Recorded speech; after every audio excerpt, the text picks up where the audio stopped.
ओम नमः सिद्धेभ्य।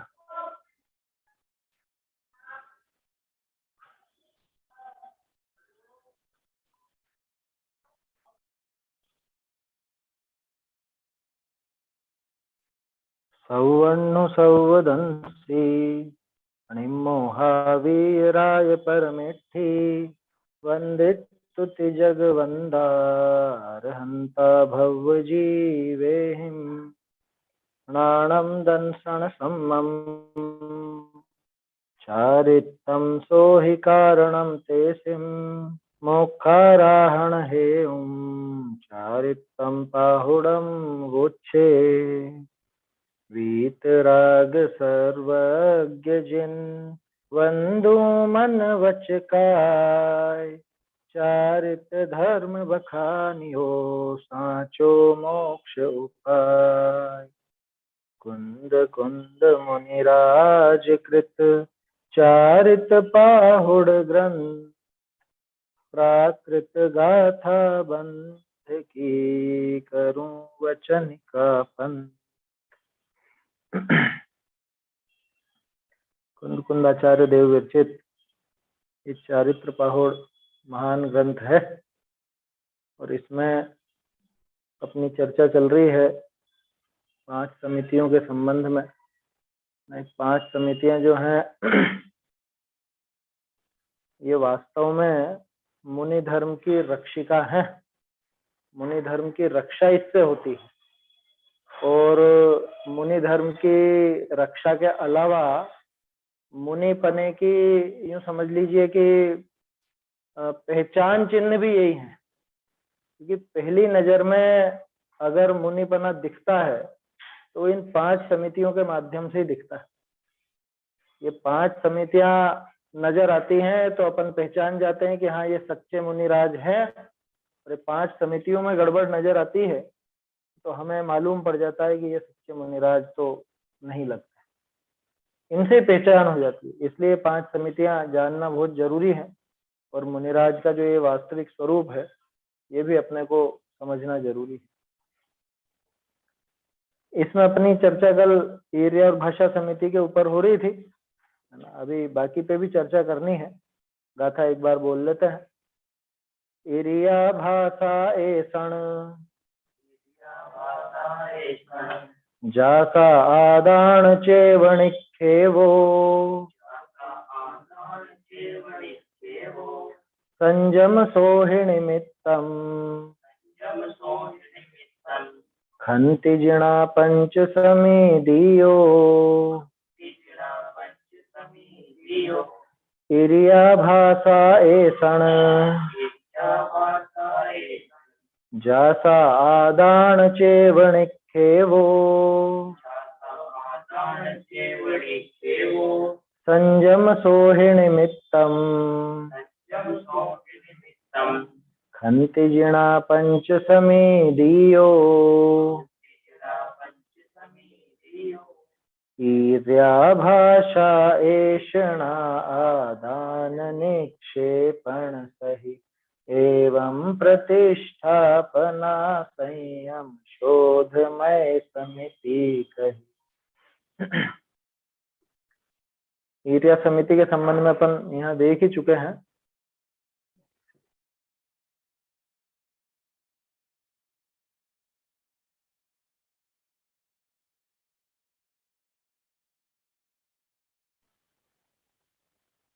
चलिए, ईर्या समिति और भाषा समिति के संबंध में कल अपनी चर्चा हुई थी। ईर्या समिति कितनी आवश्यक है न सिर्फ मुनिराज के लिए बल्कि गृहस्थ जीव भी उसकी प्रैक्टिस करें, अभ्यास करें तो काफी जीवन में सुधार होगा, अहिंसा पलेगी, हिंसा से बच सकेंगे। इसके अलावा भाषा समिति का प्रयोग करें तो भाषा समिति भी अन्य जीवों की हिंसा से बचने में मददगार है। कि उसमें हिंसा कैसे होती है, भाषा से किसी की हिंसा कैसे होती है? अरे बोल करके दिल भी तो दुखाया जाता है ना। हिंसा की परिभाषा में ये भी तो था ना, किसी जीव को मारना, सताना या उसका दिल दुखाना भी तो हिंसा है ना। और भाषा समिति का पालन अगर हो, हित मित प्रिय वचन बोले जाएं तो किसी का दिल कैसे दुखे बताओ।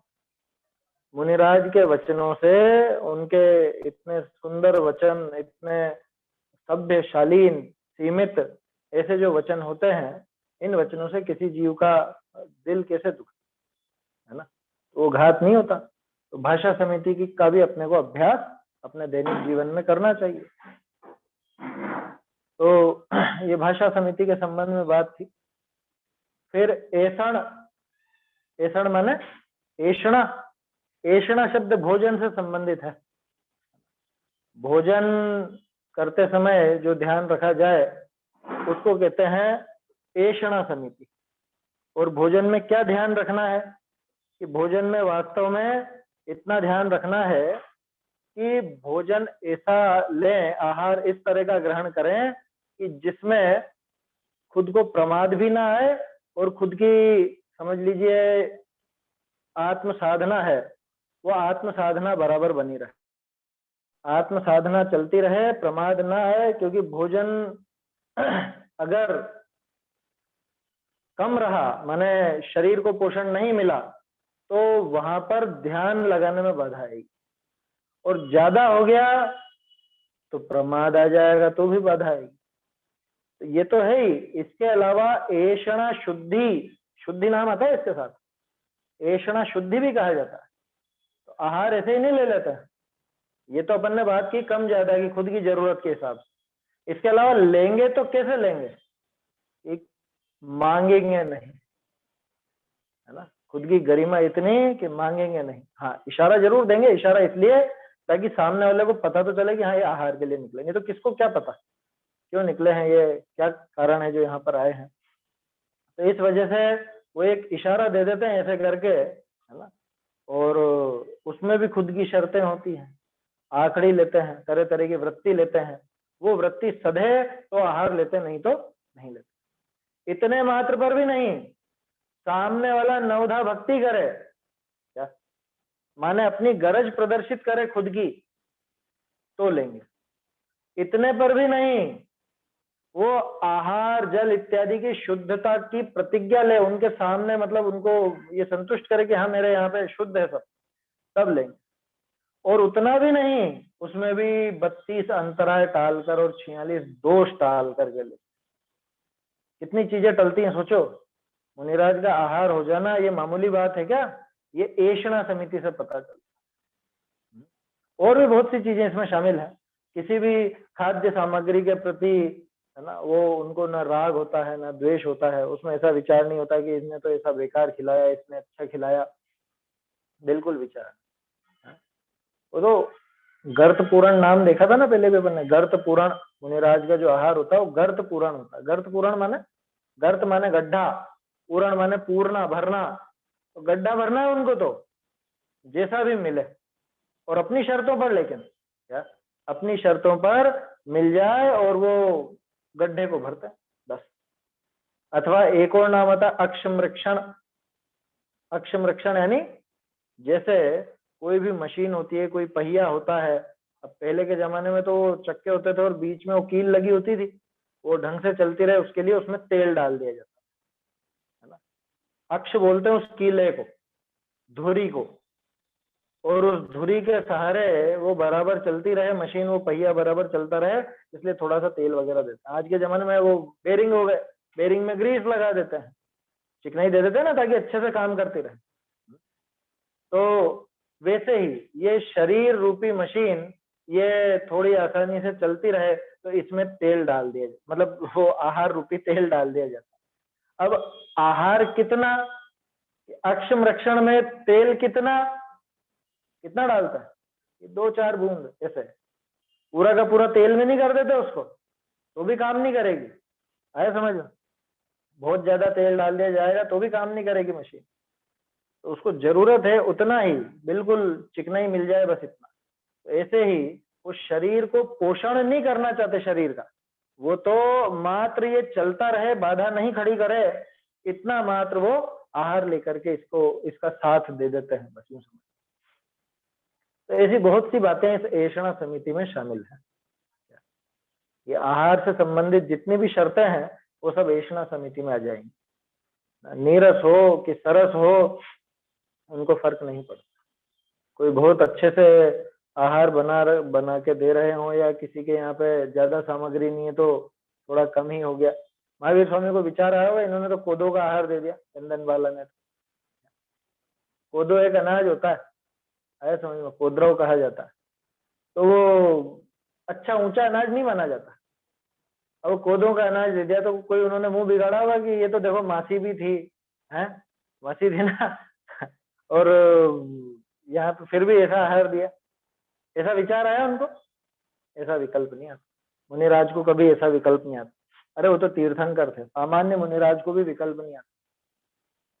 कौन है देने वाला, ये तक नहीं देख।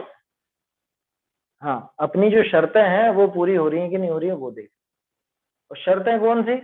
शर्तें तो सीधी सी कि भाई मुझे खुद को कोई लेने का आग्रह नहीं है, लेकिन लूंगा तो ये प्रवृत्ति दिख जाएगी, ऐसा कुछ मिल जाएगा, ऐसी वृत्ति दिखेगी तो लूंगा, नहीं तो नहीं लूंगा, क्योंकि मुझे गरज नहीं। दूसरी बात, सामने वाला बहुत विनय पूर्वक, बहुत भक्ति पूर्वक अगर देना चाहेगा तो लूंगा, मांगूंगा तो किसी से भी। ऐसी ऐसी शर्त है। उसमें भी मेरे निमित्त से बना हुआ होगा तो नहीं लूंगा। उद्दिष्ट आहार नहीं लेते वो, मेरे उद्देश्य से बनाया है तो बिल्कुल भी नहीं लूंगा। अनुद्दिष्ट होना चाहिए, वो खुद के लिए बनाया हो और उसमें से वो देता हो तो लूंगा। ऐसी ऐसी शर्तें, शर्तें अपनी भाषा में कह रहा हूँ, ऐसी उनकी प्रवृत्ति होती है और इस तरह के उनके नियम होते हैं, तब जाके आहार होता है।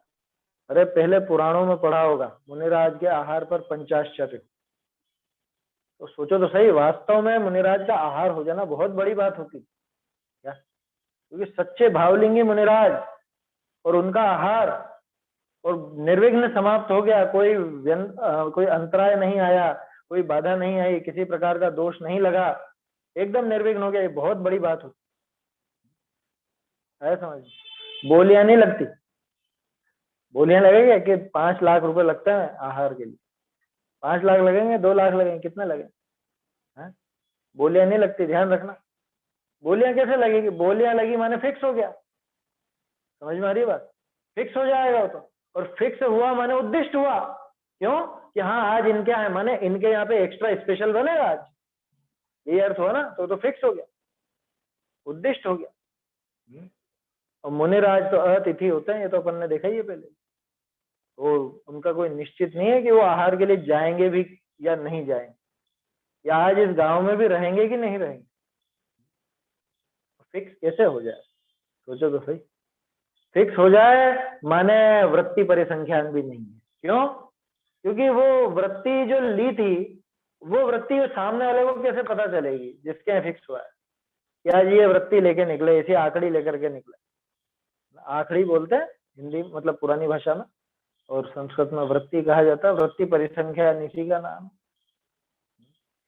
तो ऐसी कुछ वृत्ति ली, ऐसा ऐसा कुछ दिखेगा तो आहार लूंगा, इस तरह से कुछ कार्य होगा तो आहार लूंगा, ऐसे ऐसी शर्त होती है। और वो कोई ओपन नहीं करते हैं, क्योंकि ओपन करनी है तो फिर लेने का मतलब ही क्या है? समझ में आ रही है बात? मैं मेरे मन में कोई वृत्ति सोचूं कि ऐसा काम होगा तो मैं आहार लूंगा, नहीं तो नहीं लूंगा, और फिर मैं चुपचाप तुमको कान में बता दूं कि एक काम करना, ऐसा ऐसा करके तुम 3 नारियल लेके खड़े हो जाना, मैंने 3 नारियल की वृत्ति रखी है, तो 3 नारियल लेके खड़े हो जाओगे तो तुम्हारे हो जाएगा। बता देना तो मतलब क्या निकले? अब जिनके यहाँ फिक्स हो चुका है, इसका मतलब तो उद्दिष्ट हो गया।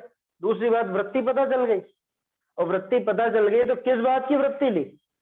वृत्ति दूसरों को बताने के लिए थोड़ा ली जाती। वृत्ति शब्द समझ में आ रहा है ना? मतलब ऐसा नियम, ऐसी शर्त, ये दिखेगा तो मैं आहार करूंगा, नहीं तो नहीं।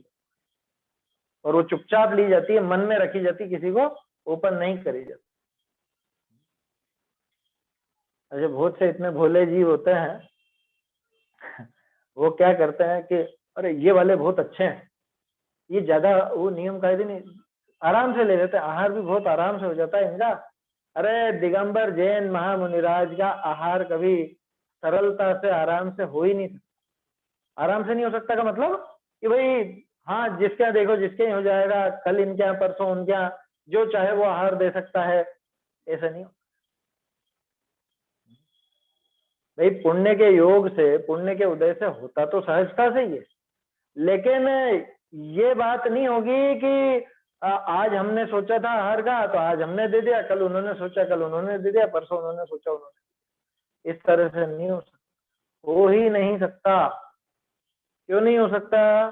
क्योंकि वो वृत्ति जो लेते हैं, वो जो नियम कायदे हैं उनके, वो नियम कायदे हर जगह सदते ही नहीं। तो कदाचित सद भी जाए, मान लो बाई चांस विशेष पुण्य का ऐसा उदय हो कि वो ऐसी वृत्ति सदती भी जाए, तो भी सामने वाले जीवों के वो सारी व्यवस्था और वो पूरे जो दोष हैं, है ना, और अंतराय है, 32 दोष और 46 अंतराय, 32 अंतराय और 46 दोष, उल्टा बोल गया, 32 दोष नहीं, 32 अंतराय और 46 दोष, वो सब दोष टल करके और फिर आहार हो जाएगी, कोई मामूली बात थोड़ी ना। असंभव तो नहीं है, लेकिन असंभव जैसा लगता है ना। असंभव जैसा लगता है माने आहार ही नहीं होगा ऐसा नहीं कह रहा हूँ, कंटिन्यूटी में होता जाए, रोज ही निकल रहे हो, रोज ही आहार हो रहा है, रोज ही जो चाहे जो ही दे रहे हैं। और भोले जीव क्या कहते हैं, ये वाले बहुत अच्छे, इनके ज्यादा नियम नहीं साधने पड़ते, उनकी नजर में वो अच्छे, क्योंकि है, हाँ, और ये नियम भी नहीं दिलाते क्या, ये वाले अच्छे, ये कहते ही नहीं है कुछ भी, तुम्हारी मर्जी पड़े जो खाओ, तुम्हारी मर्जी पड़े जैसे रहो, और आहार ले लेते हैं। बोलो, ये जैन मुनिराज का ऐसा स्वरूप है क्या? ऐषणा समिति मुनिराज का आहार कैसे होता है ये दिखाने की। ऐषणा समिति वो ही समझ सकता है कि जिसको अतिथि संविभाग समझ में आता, समझ में आ रही है बात? क्योंकि अतिथि संविभाग व्रत में क्या देखा था अपन ने, अपने हिस्से में से निकाल करके देता, अपने हिस्से में से निकाल करके देने का अर्थ यह है कि वो खुद के लिए उतना ही शुद्ध भोजन बनाता है ना, खुद के लिए इतना शुद्ध भोजन बनाएगा तभी जाकर के तो अपने में से निकाल के दे सकेगा। तो उसको पता है कि मुनिराज का आहार कैसा होता है, अनुद्दिष्ट आहार कैसा होता है, वो जीव जान। इससे क्या सीखने को मिलता है अपने को, जैसे कल अपन ने एरिया और भाषा के संबंध में बात की थी, तो उससे अपन सीखें, अपने जीवन में भी परिवर्तन करें। ऐषणा समिति से ये सीखने को मिलता है कि अपना भोजन इतना शुद्ध होना चाहिए, अपना चोखा इतना पवित्र होना चाहिए कि कभी भी अचानक से कोई चारण रिद्धिधारी मुनिराज ही उतर करके आ जाए तो आहार देने में हमें संकोच ना हो। क्या सब मर्यादित, सब शुद्ध, सब एकदम बढ़िया ऐसा होना चाहिए। बढ़िया का अर्थ स्वादिष्ट हो ऐसा नहीं, बढ़िया का मतलब सब शुद्ध हो, मर्यादित हो, उसमें कोई भी ऐसी वस्तु का प्रयोग ना हो जिसमें कुछ अभक्ष होता हो, मामूली छोटा अभक्ष भी नहीं, ऐसी बात है। इसका नाम है ऐषणा समिति। इसके बाद बात है आदान चेव निक्षेपो, आदान और निक्षेपण, आदान निक्षेपण समिति। आदान माने दान किसको बोलते हैं, देने को, तो आदान किसको बोला, लेने को, ग्रहण करने को। आदान माने लेना, उठाना, प्राप्त करना, ग्रहण करना, है समझ में। और निक्षेपण माने रखना, कि वहां पे निक्षेप दिया, वहां पे निक्षेपित किया, तो वो रखना। तो कुल मिला के कोई भी वस्तु ग्रहण की जाए, कोई भी वस्तु ली जाए, उठाई जाए या रखी जाए, तो वो भली भांति देख कर। ये तो बहुत सरल, ये तो बहुत सरल है कि सरल नहीं, इसमें देखने के साथ साथ मार्जन भी होता है ना, परिमार्जन भी होता है, उसमें पीछे होती है और उस पीछे से परिमार्जन करके ही मुनिराज वो वस्तु को उठाते हैं या रखते हैं। रखते समय भी वो स्थान का परिमार्जन करेंगे, वस्तु का परिमार्जन करेंगे। ऐसा क्यों करते हैं? ऐसा इसलिए करते हैं कि वो उठाने या रखने में किसी भी जीव का घात ना हो, छोटे से छोटे जीव का भी घात ना हो। छोटे से छोटे जीव को बचाने के लिए उनके पास क्या साधन है, पीछी है। और पीछी मोर पंख की क्यों होती है? ये रंग बिरंगी है, शाही है, राष्ट्रीय पक्षी है, इसलिए है। ये सबसे ज्यादा कोमल होती है, सबसे ज्यादा कोमल, मतलब आंख में भी यूं फेरो तो उससे कुछ लगता नहीं। उससे कोमल और कोई चीज हो तो वो बताओ, जो प्राकृतिक है ना, क्योंकि बनी हुई तो ऐसा ऐसा तो काम में लेंगे नहीं। जो प्रकृति प्रदत्त सहज रूप से आसानी से उपलब्ध हो सके, ऐसी वस्तुओं में जगत में मोर पंख से और ज्यादा कोमल कुछ और नजर नहीं आता। इसलिए मोर की पीछे काम में लेते हैं। किस लिए? उन जीवों की रक्षा के लिए, है ना। तो मुनिराज को क्या दिखता नहीं है क्या? दिखता तो है ही सही कि कहाँ रख रहे हैं, क्या उठा रहे हैं, तो दिख तो रहा है, कोई भी जीव नहीं है, फिर क्यों रखेंगे, फिर क्यों पीछे से करेंगे? अरे वो जो सूक्ष्म जीव हैं जो नजर नहीं आते, एक बात तो ये क्या, उन जीवों का घात नहीं हो इसके लिए वो पीछे से मार्जन करते। दूसरी बात यह है कि वातावरण अगर बदला हुआ हो, वो वस्तु अलग जगह से आई, या वो जो भी है वस्तु, ज्यादा तो क्या वस्तु के हाथ लगाते हैं मुनिराज, तो शास्त्र, पीछी, कमंडल, बस इनके अलावा तो और क्या चीज को लेना देना, और किसी वस्तु से कोई ऐसा लेना देना होता नहीं। तो जो भी वस्तुएं हैं, मान लो कोई दूसरी जगह से लेकर के आया है, शास्त्र लेकर के, अब वो शास्त्र लेकर के रखते हैं, वो बैठे हैं छाया में, सामने वाला व्यक्ति आया है बाहर से धूप में से, अब वो रखेंगे तो कैसे रखेंगे? वो सीधे सीधे छाया में रख देंगे, तो इधर धूप के परमाणु और धूप के जीव उस ग्रंथ के साथ, जो भी वस्तु है उस वस्तु के साथ लगे हुए हैं, और यहाँ है छाया, यहाँ छाया के जीव स्थापित है, स्थित है यहाँ पर, तो वो उस पीछे से दोनों के वो जीवों को हटा करके और फिर रख। सोचो, ये अहिंसा महाव्रत को साधने के लिए है। ईर्ष्या समिति, भाषा समिति, ऐषणा समिति, ये आदान निक्षेपण समिति, सब अहिंसा को साधने के लिए है। अहिंसा सिद्ध हो रही है ना इससे। भाई एक बिल्कुल एकेंद्रीय जीव जो हमको आंखों से नजर तक नहीं आता,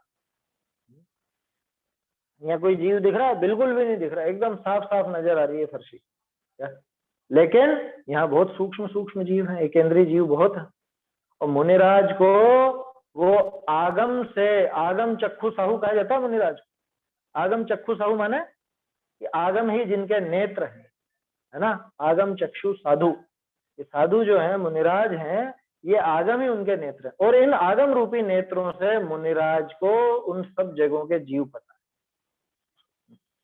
मुनि बनते समय या उसकी शिक्षा लेते समय ये सारी चीजें ज्ञान में लाई जाती हैं कि भाई कहाँ कहाँ कैसे कैसे जीव होते हैं, उनकी दया अपने को रखनी है, उनकी दया पालनी है, ये सब विधि सीखी जाती है ना, क्रम से चले तो ये सब काम होता, ये सब चीजें जानने में आती है। वो जो प्रतिमाएं अपन ने देखी थी 5वें गुणस्थान की, मैंने श्रावक का जो संयम चरण देखा था, उसमें क्रमशः ये हिंसा से बचने के साधनों पर जोर था। क्रमशः ऊपर ऊपर बढ़ते जाओगे तो हिंसा और कम होती जाएगी, जीवों का घात और कम होता जाएगा, और मुनि दशा में तो बिल्कुल भी जीवों का घात नहीं रहेगा। ऐसा ही होता है ना। तो आदान निक्षेपण समिति इस बात की सूचक है, अहिंसा को दृढ़ करने वाली। इससे अपन क्या सीखते हैं, या इसका क्या प्रैक्टिस कर? अरे ये तो बहुत आसानी से प्रैक्टिस होने जैसी। कभी भी ऐसा काम नहीं करना कि जिसमें मतलब उठाने में, रखने में, जाने अनजाने अपने से घात हो सके किसी का। कई बार साफ सफाई में तो बहुत जीवों का घात होता है ना। साफ सफाई करते हैं दिवाली के टाइम या और समय भी, जाले आ रहे हैं, बहुत जाले आ रहे हैं, लो लो लो फटाफट लो। अब वहां पे मकड़ी भी है, कोई दूसरा जीव है, मान लो ज्यादातर तो मकड़ी होती है, दूसरे जीव तो मर ही जाते हैं, तो वो सब मकड़ियां उसमें मार दी जाती या मर जाती। या सफाई के नाम पे बहुत सी ऐसी दवाइयां छिड़की जाती हैं क्या, जिनसे जीवों का घात होता है। उठाने रखने की तो कितनी बार अपन ने बात की।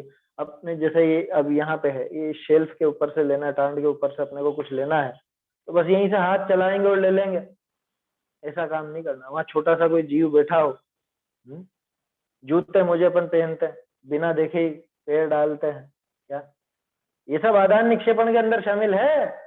मुनिराज के तो खैर जूते वूते होते ही नहीं, लेकिन उनकी इस आदान निक्षेपण समिति से अपन ये सीख सकते हैं कि जीवन में ऐसे प्रैक्टिस करना चाहिए।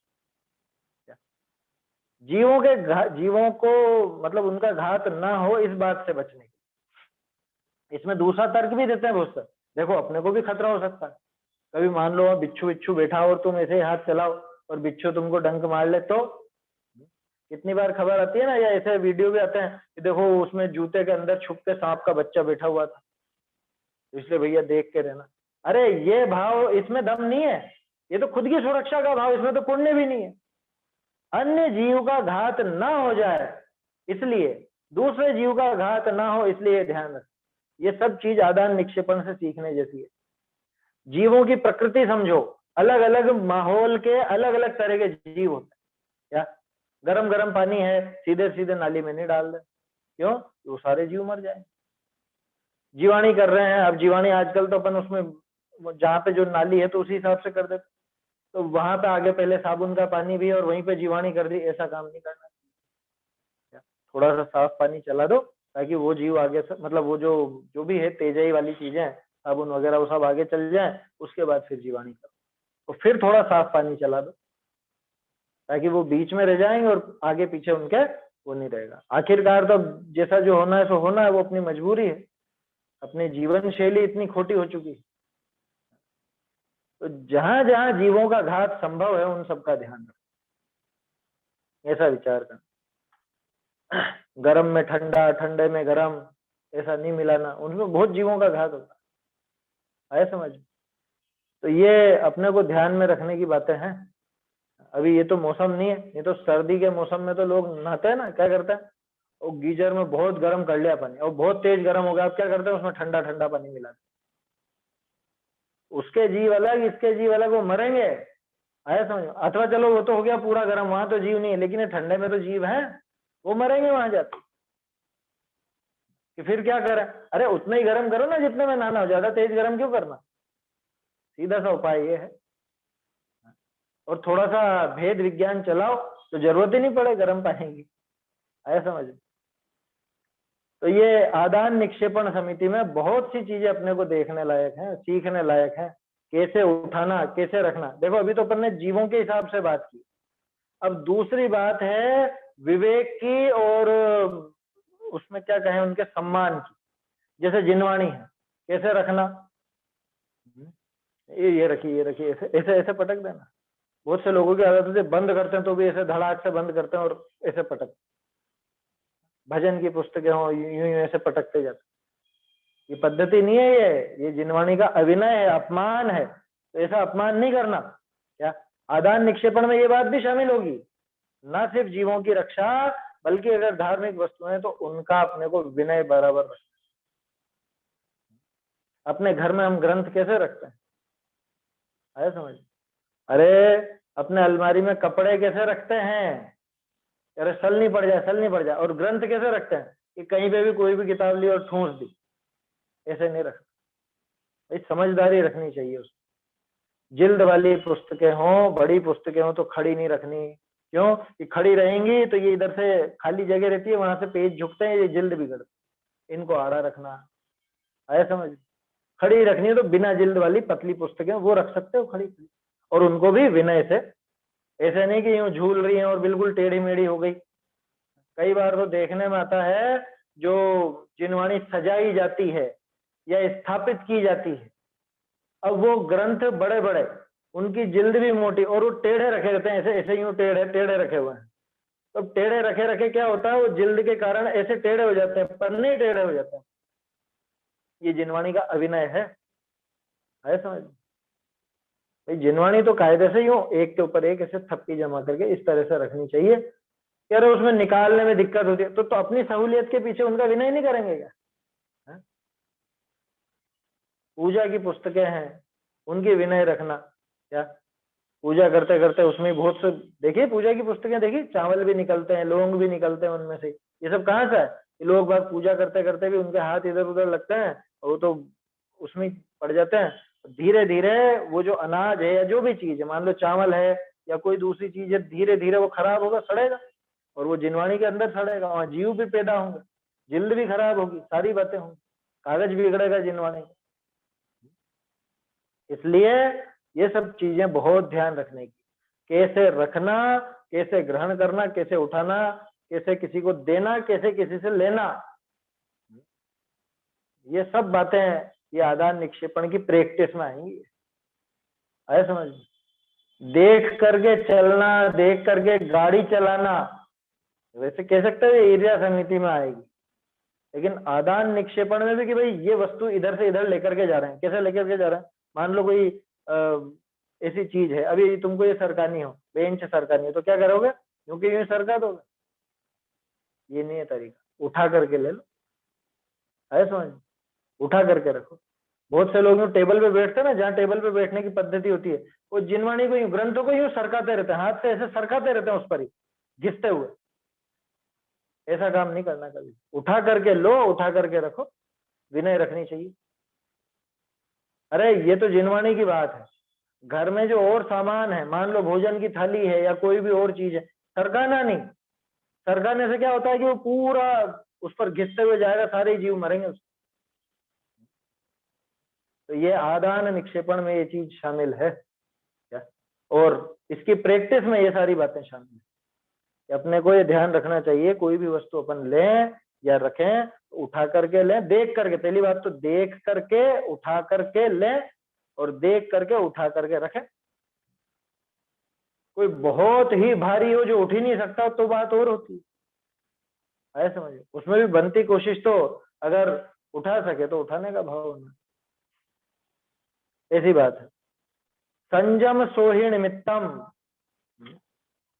देखो ये जो सोही शब्द आया ना, ये सोही शब्द दो जगह लगेगा क्या? एक तो ऐसा लगेगा कि सोही संयम, यानी शोध, सोही शब्द शोधी के लिए, शुद्धि का संयम। शुद्धि का संयम का क्या मतलब? कि मल मूत्र त्याग में संयम रखना, मल मूत्र त्याग में सावधानी रखना। एक तो सोही का अर्थ ऐसा लेना, दूसरा ऐसा कि ये सारी जो समितियां हैं, ये संयम की सोही निमित्तम, यानी कि संयम की शुद्धि में निमित्त है। इस तरह से भी अर्थ निकल, ये संयम की शुद्धि में निमित्त है ये सब। दूसरा कि सोही संयम, शोधी का संयम, यानी अपनी शारीरिक शुद्धि में भी संयम रखना, है समझ में? तो शारीरिक शुद्धि माने जैसे मल मूत्र त्याग करने जाते हैं तो उसकी भी समिति अपने प्रतिष्ठापन समिति। इसमें समिति की वाली क्या बात है? समिति वाली बात यह है कि मल मूत्र का त्याग जहां पर करें वो कैसा स्थान होना चाहिए, वहां कोई जीव जंतु ना हो, उसके लिए आता है निर्जंतु और प्रासुक होना चाहिए। प्रासुक हो यानी कि दूसरा कोई जीव नहीं हो, छोटे मोटे जीव भी नहीं हो, गीला स्थान नहीं हो, सूखा, क्योंकि गीले में जीव ज्यादा पैदा होते, और वहां पर ये मल का त्याग अथवा मूत्र का त्याग करेंगे तो उनके निमित्त, उस मल मूत्र के निमित्त से वो दूसरे जीवों को बाधा पहुंचे। ऐसा सूखा स्थान, सूखी जगह देख करके और वहां जाते, घास फूस पर नहीं है कि खुले में जाएंगे तो घास फूस रहेगी वहां पे कर लेंगे, ऐसा नहीं। मल मूत्र का त्याग एकदम सूखी जगह पर होता है, जैसी भी हो बस सूखी होनी चाहिए, और उसमें कोई जीव नहीं हो, किसी जीव के रहने का स्थान नहीं हो, किसी जीव के आवागमन का स्थान नहीं हो। ये सूखी जगह तो थी लेकिन ऐसा था वो तो बीच रास्ता था, वहां से कोई भी आ रहा है जा रहा है, ऐसी जगह पे मल मूत्र का त्याग नहीं करता, उससे भी जीवों को बाधा पहुंचे। क्योंकि बहुत से ऐसा तर्क कर सकते हैं कि देखो जो मार्ग पर आवागमन ज्यादा होता है वो मार्ग प्रासुक हो जाता है, उस पर जीव नहीं बचता, तो ऐसे मार्ग पर कर लो कि नहीं, वहां दूसरे जीवों का आवागमन में बाधा आएगी, आए समझ? उनके आवागमन में बाधा आई माने उनकी हिंसा हुई, ऐसे मरे तो नहीं लेकिन यहाँ पे उनको परेशानी तो आई ना। ऐसी जगह में एकांत स्थान जहां पे किसी मनुष्य का या तिर्यंच का आवागमन नहीं होता और वहां कोई जीव नहीं रहते, कोई बिल वगैरह नहीं हो वहां पर, है ना? नहीं तो जो बेचारे बिलों में रहते हो या वहां पे आते जाते हो तो उनको बड़ी परेशानी है, क्योंकि बहुत से जीव जंतु इस तरह के होते हैं कि वो मल मूत्र की गंध पहचानते हैं, और वो पहचानते हैं ना तो उस जगह फिर जाते नहीं, उस जगह से निकलना बंद कर देते। ऐसा हो जाता है समझ में? जैसे चूहों को देखा होगा कभी, चूहों का ऐसा है कि जिस चूहे, मतलब जिस पिंजरे में चूहा पकड़ में आ गया उस जगह फिर दूसरा चूहा नहीं आता। क्यों नहीं आता? उसको उनकी गंध आ जाती है, उस पिंजरे में उसकी गंध शामिल है, इसलिए होशियार लोग क्या करते हैं कि वो उस चूहेदानी को धो करके फिर लगाते, ताकि उसकी गंध नहीं रहे। मान लो किसी ने चूहा पकड़ा, है ना, अब वो उस चूहे ने वहां पे मलमूत्र आदि भी कर दिया, है ना, अब उसके बाद उसकी गंध रह जाती, अपने को भले नहीं आएगी लेकिन जानवरों की नाक अपने से ज्यादा तेज होती, तो उस जगह आते नहीं। मैं ये उदाहरण क्यों दे रहा हूं, इससे ये समझना कि जानवर उस गंध को पहचानते हैं और उस गंध के कारण वो मलमूत्र आदि की जो गंध है उसकी वजह से वहां पर आना जाना भी उनका रुक जाता है। और मान लो किसी जीव को, किसी जंतु को इस तरह की कोई बाधा और वहां से निकलना पड़ रहा उसको, और वो जान करके नहीं निकले, फिर वहां उसको कुछ परेशानी हो जाए, कुछ दिक्कत हो जाए, तो इसलिए निर्जंतुक स्थान होना चाहिए। सोचो तो सही, मुनिराज कितना ध्यान रखते हैं, ये समितियों से सिद्ध होता है कि मुनिराज को कितना ध्यान है एक एक जीव का, ना सिर्फ मनुष्य का बल्कि तिर्यंचों का भी, और छोटे से छोटे जीव का भी, एकेंद्रीय जीव का भी कितना ध्यान, कि जिस जगह ऐसे जीव हो, जल कायिक के जीव हो या वनस्पति कायिक जीव हो, वहां तो मलमूत्र आदि का त्याग करेंगे। उसके अलावा जहां पे जीवों का निवास स्थान हो या आवागमन का स्थान हो, आने जाने की जगह हो, उस जगह भी मलमूत्र का त्याग नहीं करते। समझ में आई बात। और इसके साथ और भी बहुत सी चीजें हैं प्रतिष्ठापन समिति के अंदर आती हैं, तो वो आचरण ग्रंथों से वहां से जान लेनी। तो इस तरह से ये 5 समितियां, खंति जिणा पंच समितियों, क्या ये जिनेंद्र भगवान ने ऐसा ख्यापित किया है, ऐसा बताया है, ऐसा व्याख्यान दिया जिनेंद्र भगवान ने, 5 समितियां होती हैं, ऐसा व्याख्यान। ठीक है ना, खंति शब्द समझ में आ गया ना, खंति माने ख्यात करते हैं, विख्यात करते हैं। जिणा माने जिनेंद्र भगवान। चलिए इसका अर्थ और भावार्थ देखना है ना अभी अपने को, अर्थ और भावार्थ देखते हैं।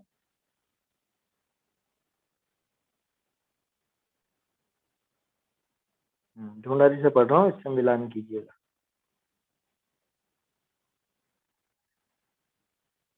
अर्थ, ईर्या भाषा ऐषणा बहुरी जो आदान और निक्षेप, ऐसे ये 5 समिति। एक सेकंड, आदान और निक्षेप, हाँ इसमें प्रतिष्ठापन का नाम छूट गया। ईर्या भाषा ऐषणा बहुरी जो आदान और निक्षेप, ऐसे ये 5 समिति संयम की शुद्धता के कारण है, ते जिनदेव कहें। देखो गाथा का ऐसा भावार्थ में उन्होंने लिया होगा।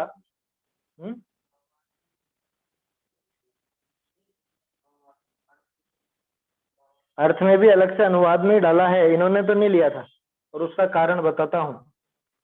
5 गिनना, ईर्या भाषा ऐषणा आदान और निक्षेप।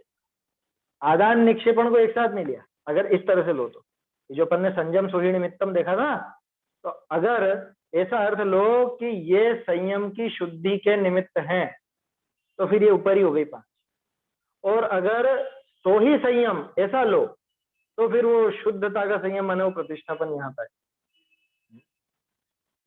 तो गाथा का अर्थ तो वो आदान चेव निक्षेपो, आदान और निक्षेपण, तो ऐसे देखा जाए तो कुंदकुंदाचार्य ने तो आदान को अलग और निक्षेपण को अलग दिखाया। देखो भावार्थ, एक मिनट, अर्थ में ये लाइन बच रही है ना, ईर्या भाषा ऐषणा बहुरी जो आदान और निक्षेप, ऐसे ये 5 समिति संयम की शुद्धता के कारण है, संयम सोही निमित्तम, ते जिनदेव कहे। भावार्थ, मुनि पंच महाव्रत रूप संयम का साधन करे हैं, इस संयम की शुद्धता के अर्थ, संयम सोही निमित्तम है ना, इस संयम की शुद्धता के अर्थ 5 समिति रूप प्रवर्त हैं। याही ते या का नाम सार्थक, सम कहिए सम्यक, सम्यक प्रकार, सम कहिए सम्यक प्रकार, इति कहिए प्रवृत्ति, जामे होए सो समिति है। गमन करे तब जूड़ा प्रमाण धरती देखते चले हैं, बोले तब हितमित रूप वचन बोले हैं, आहार ले सो 46 दोष 32 अंतराय घटाली 14 मल रहित, शुद्ध आहार ले है, धर्मोपकरण को उठावे ले तब यत्न पूर्वक ग्रहण करे है, ऐसे ही किछु क्षेपे तब यत्न पूर्वक क्षेपे, ऐसे निष्प्रमाद प्रवर्ते तब संयम शुद्ध पले है, ताते पंच समिति रूप प्रवृत्ति कही। ठीक है, नहीं लिया ना यहाँ भी। देखो अब यहाँ कैसे आएगा प्रतिष्ठापन, फिर निक्षेपण में आ जाए, क्योंकि निक्षेपण का अर्थ रखना भी होता है, निक्षेपण का अर्थ छोड़ना भी होता है, निक्षेपण का अर्थ त्यागना भी होता है। तो मल मूत्र का त्याग या मल मूत्र का छोड़ना वो निक्षेपण में शामिल हो जाए। ठीक है ना, और आदान में तो ग्रहण करना ही थी। तो कुंद कुंदाचार्य देव ने आदान और निक्षेपण ऐसा लिया, प्रतिष्ठापन नाम नहीं दिया। प्रतिष्ठापन का अर्थ अपन सोही संयम ऐसा करके निकालना चाहे तो निकाले, बाकी निक्षेप में शामिल हो जाता है। समझ में आ रहा होगा इसमें, है ना। क्या कहा, ईर्या भाषा ऐषणा आदान निक्षेपण और प्रतिष्ठापना। ये प्रतिष्ठापना इन्होंने अनुवाद वालों ने, अनुवादकों ने डाला यहाँ से, जय चंद जी ने नहीं दिया था। कायदे से तो आदान और निक्षेपण ऐसा। ठीक है, वो प्रचलन में हो उसमें तो दिक्कत नहीं। ये 5 समितियां संयम की शुद्धता के लिए कारण है। इस प्रकार जिनदेव के संयम की शुद्धता, मुनिराज की जो समझ लो 5 महाव्रत है, मुनिराज के 5 महाव्रतों की शुद्धता, सीधे सीधे शब्दों में कहें तो मुनि पने की शुद्धता, मुनि पने के बाहरी रूप की शुद्धता में कारण, ऐसा क्यों।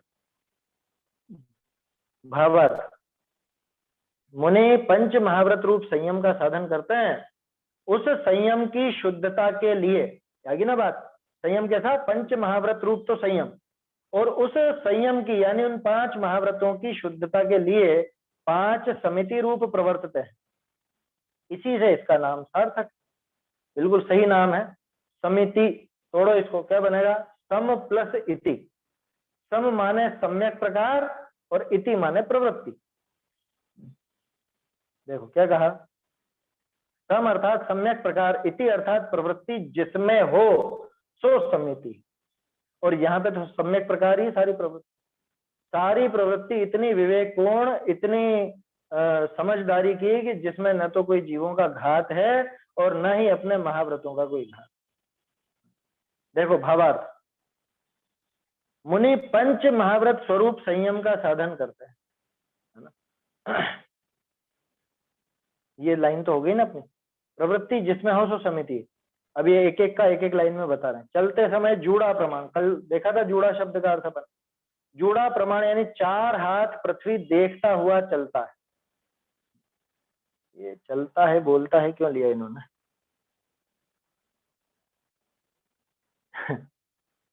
अब ये क्या है, पुरानी भाषा में चले हैं, बोले हैं, तो वो तो बहुवचन के लिए अथवा सम्मान सूचक व्यक्ति के लिए भी ऐसे ही आता है। उसका हिंदी अनुवाद ऐसा नहीं बनेगा, चलता है बोलता है, चलते हैं बोलते हैं, है ना, मुनिराज के लिए। तो इसमें सुधार करना चाहें तो सुधार सकते हैं।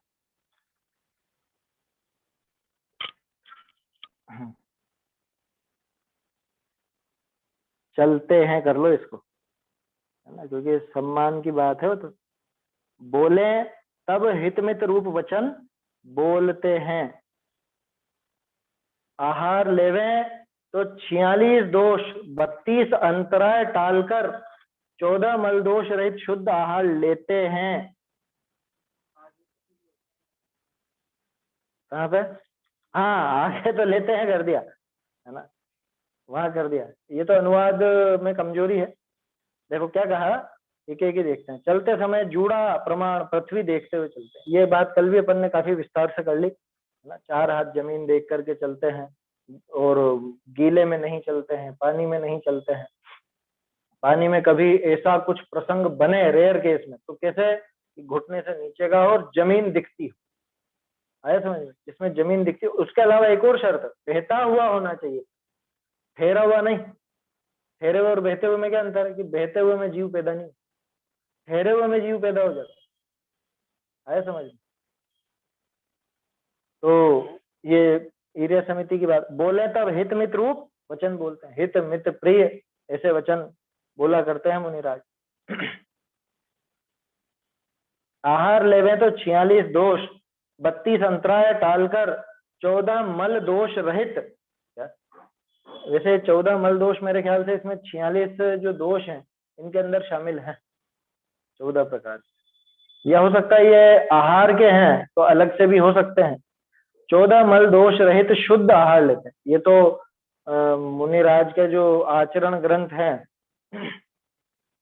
उनमें पढ़ें तो पता चले।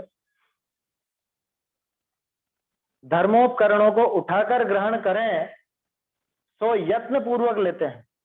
जो भी धर्मोपकरण है, धर्म के उपकरण कौन से, जैसे ग्रंथ हो गया है ना, पीछी हो गई, पीछी तो खुद ही साधन है उसका, शुद्धि का साधन है ना, मतलब जीव की दया का साधन है।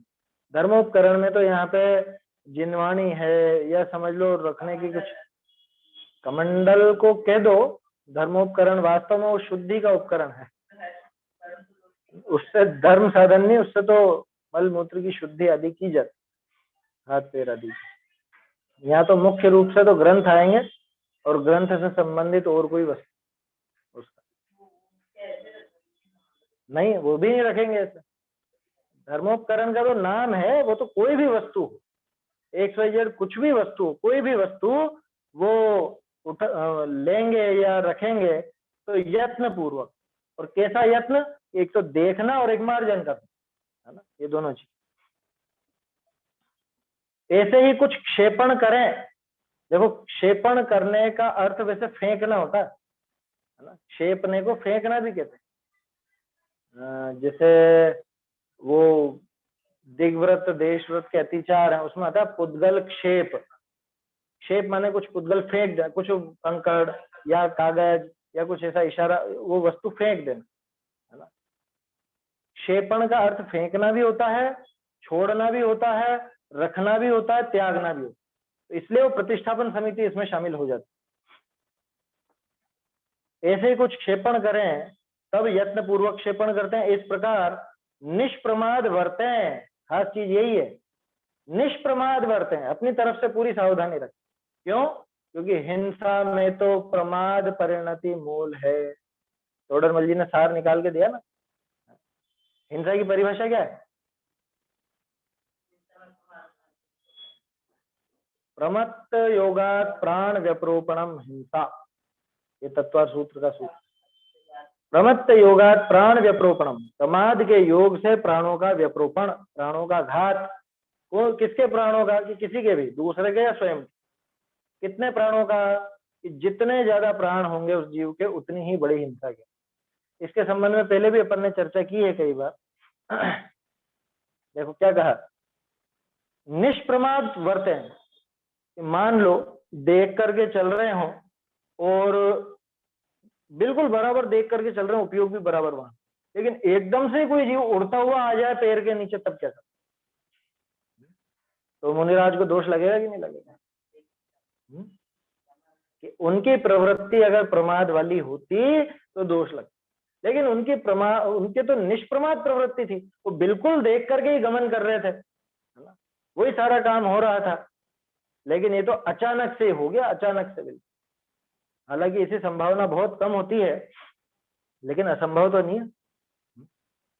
कई बार ऐसे बहुत से जीव होते हैं जिनकी रफ्तार बहुत तेज होती है, वो तो सामने देख करके चल रहे हैं, वो साइड में से एकदम से बहुत तेजी से निकले और उनके नीचे आ गया। फिर वे निष्प्रमाद वृत्ति है ना, इसलिए उनको बंधन नहीं, उसका उसको हिंसा का दोष नहीं। इस प्रकार निष्प्रमाद वर्ते, और समितियों में, पांचों समितियों में प्रमाद रहित होने की मुख्यता है, निष्प्रमाद की ही मुख्य बात है। इस प्रकार निष्प्रमाद वर्ते तब संयम का शुद्ध पालन होता है, तब जाके संयम का शुद्ध पालन होता है। ये जो लिखा ना, संयम सोहि निमित्तम, वो जो पंच महाव्रत रूप संयम इन्होंने धारण किया था, असली संयम तो वही है। श्रावक का तो एक देश संयम कहलाता है, अणुव्रत कहलाता है। मुनिराज के जो पंच महाव्रत हैं वही उनका संयम है, और इस संयम का शुद्ध पालन तो इन 5 समितियों के माध्यम से होता है। इसलिए पंच समिति रूप प्रवृत्ति कही है। इस प्रकार संयम चरण चारित्र की शुद्ध प्रवृत्ति का वर्णन। ये जो भी यति धर्म की सामग्री थी, यति धर्म की सामग्री देखी थी ना अपन ने 28वीं गाथा में, 5 इंद्रियों का संवरण, 5 व्रत, 25 क्रियाएं और 5 समिति। इन सब की बात पूरी हो गई। अब किसकी बात आ रही है? 3 गुप्तियों। तो 3 गुप्तियों की अलग से बात नहीं करेंगे, कुछ अलग ही ढंग से बात करेंगे, उसकी चर्चा फिर अपन कल से देखेंगे। एक बार गाथा बोल लेते हैं। इरिया भाषा ऐसण जासा आदान चेवणि खेवो संजम सोहि निमित्तम खंति जना पंच समीधियो। वीर्या भाषा ऐषणा आदान निक्षेपण सही एवं प्रतिष्ठापना संयम शोधमय समिति कही। हाँ, चैतन्य का स्मरण प्रतिक्षण ही करो रे, भव के अनंत दुख को क्षण में हरो रे, अक्षय अनंत निज सौख्य निधान पाओ, गाओ अरे नित इसी के गीत गाओ।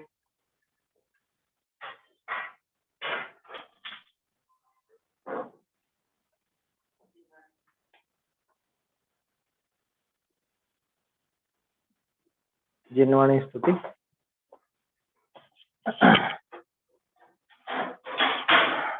सुन जिन वैन श्रवण सुख पायो, सुन जिन वैन श्रवण सुख पायो, नस्यो तत्व दुर अभिनिवेशतम, नस्यो तत्व दुर अभिनिवेशतम, स्याद उजास कहायो, चिर विसर्यो लयो आत्म रे, सुन जिन वैन श्रवण सुख पायो, सुन जिन वैन श्रवण सुख पायो, दयो अनादि असंजम दवते, दयो अनादि असंजम दवते, लहि व्रत सुधा सिरायो,